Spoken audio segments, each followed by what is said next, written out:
Hi friends, welcome to Devi's kitchen. இன்றைக்கி நம்ம என்ன பார்க்க போகிறோம்னு பார்த்தீங்கன்னா, பண்ணா மீனை வச்சு ஒரு அருமையான மீன் குழம்பும் மீன் வறுவல் தான் நான் செய்ய போகிறேன். அது எப்படி செய்கிறாங்க அதை பார்க்கலாம். எண்ணெய் காஞ்சிருச்சு, நம்ம வந்து வடகம் சேர்த்துக்கலாம்.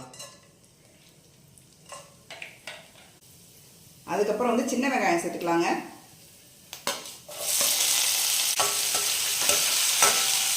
தக்காளி பழம் சேர்த்துக்கிறேன்.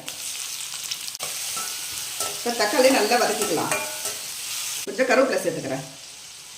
இப்போ வந்து பார்த்தீங்கன்னா குழம்புக்கு தேவையான உப்பு சேர்த்துக்கிறேன். 2 ஸ்பூன் வந்து உப்பு சேர்த்துருக்கேன். இப்போ நல்லா வதக்கி விட்டுக்கலாம்.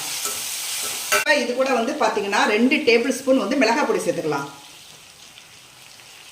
அதுக்கப்புறம் 3 டேபிள் ஸ்பூன் மல்லிப்பொடி சேர்த்துக்கிறேன். இதை சேர்ந்து நல்லா மிக்ஸ் பண்ணிக்கலாம். வந்து 1 ஸ்பூன் வந்து மஞ்சள் பொடி சேர்த்துக்கிறேன். நல்லெண்ணெய் கொஞ்சம் எக்ஸ்ட்ரா சேர்த்துக்கிறேன். இப்போ நல்லா மிக்ஸ் பண்ணி விட்டுக்கலாம். இப்போ இந்த மசாலாவோட சீரகப்பொடி 1 ஸ்பூன் சேர்த்துக்கிறேன். நல்லா மிக்ஸ் பண்ணி விட்டுக்கலாங்க. இப்போ நான் கரைச்சி வச்சிருந்தா புளி தண்ணியை இது கூட சேர்த்துக்கலாம். மீன் குழம்புக்கு எவ்வளோ தேவையோ அந்த அளவுக்கு தான் நான் புளி கரைச்சி வச்சுருக்கேன். இப்போ இது கூட சேர்த்துக்கலாம். இப்போ நல்லா மிக்ஸ் பண்ணி விட்டுக்கலாம். இந்த மசாலாவோட இந்த புளி தண்ணியை நல்லா மிக்ஸ் பண்ணி விட்டுக்கலாம்.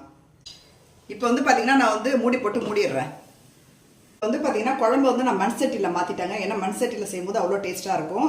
அதனால் வந்து இப்போ மண் சட்டியில் மாற்றிட்டேன். அதுக்கப்புறம் வந்து பார்த்திங்கன்னா ஒரு 3 பச்சை மிளகாய் கட் பண்ணாமல் அப்படியே முழுசாக போடுறேன். அதுக்கப்புறம் வந்து பார்த்திங்கன்னா தேங்காய் வந்து 1 கப் தேங்காய் அரைச்சிருக்காங்க, அதையும் ஊற்றிக்கலாம். இப்போ நல்லா மிக்ஸ் பண்ணி விட்டுக்கலாம். இது நல்லா கொதிக்கட்டும். வந்து பார்த்திங்கன்னா மூடி போட்டு வச்சிடுறேன். இப்போ வந்து பார்த்திங்கன்னா குழம்பு நல்லா கொதிச்சுக்கிட்டு இருக்கு. இப்போ வந்து மாங்காய் போட்டுக்கிறேன்.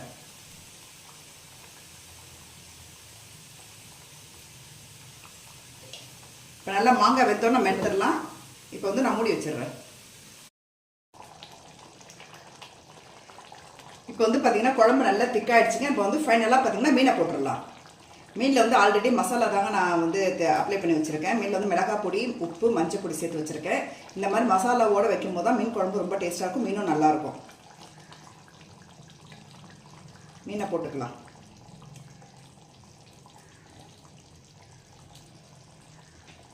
இப்போ நல்லா கிண்டி விட்டுக்கலாங்க. மாங்காய் இருக்குது. இப்போ வந்து இந்த மீனும் போட்டாச்சு.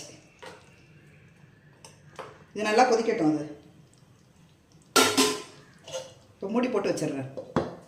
வந்து பார்த்திங்கன்னா மீன் குழம்பு ரெடி ஆகிடுச்சு. நான் அடுப்பை ஆஃப் பண்ணிட்டேன். இப்போ ஓப்பன் பண்ணி பார்த்துடலாம். ஒரு சூப்பரான பண்ணா மீன் குழம்பு ரெடிங்க.